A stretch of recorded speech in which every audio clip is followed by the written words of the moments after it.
Onera iritsita zer esan nahi dizuet. 2019ko maiatzean ospatuko diren udal hauteskundetara alkete-gai bezala ez aurkezteko erabakia hartu dudala. Bi agintaldi osatuko ditut alkate bezala, eta ohore eta plazerra handia izan da, zalantzari gabe. Batzutan aitortu behar dut, ez dela erreza izan. Baina zuen laguntza, zuen babesa sentitu dut eta honegatik nire besarkada beroenak jaso itzazue. Alkate-gai ez izatea, udal hautetxia ez izatea, ez da EH Bildu ez egotearen seinale. Udal taldeari laguntuz edo herrigintza zereginetan jarraituko dut lanean. Proiektu baten barruan sentitzen naizelako. Oraindik asko dugulako eskaintzeko andoaini eta andoain berrintzat. Eskerrik asko eta Bildunean ikusten gara.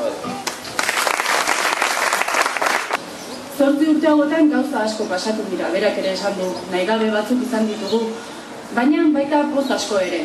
Eta egindako lan guztiak zalantzarik ere merezi du gu guztion aitortza. Eskerrik asko gana.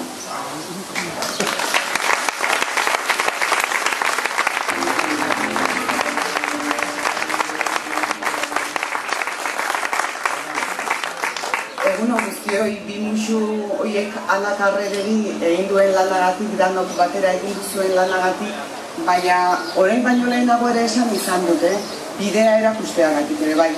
Ze Anari niri bezala gertatu zaigun, genbiltzala beste gauza batzutan, beste gauza haietan gainera tarteka elkartu binela Ana eta biok, eta Anak alako batean erabaki hartu zuela. Eta nik erabaki hartzeko momentuan, Ana bezalako persona batzuk oso gogoan izan dituela. Beraz, eskerrik asko egindako lanagatik eta eskerrik asko esan bezala bidea erakusteagatik. Oso pozik nago andoainen benetan esaten dizuet, zuetako batzuek jakingo duzue, beste batzuk gazteenak ez, eta pozik nago gaur jende asko hemen ikusteaz, baina ni herri andoa hilarra naiz.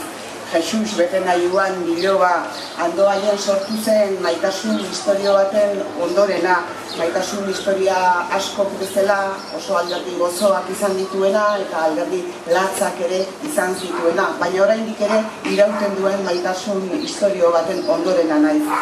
Hauxe izango da, hemendik aurrera eztabaidarako, elkarrizketarako eta gure poz eta kezka guztiak konpartitzeko eragingo dugun gotorlekua.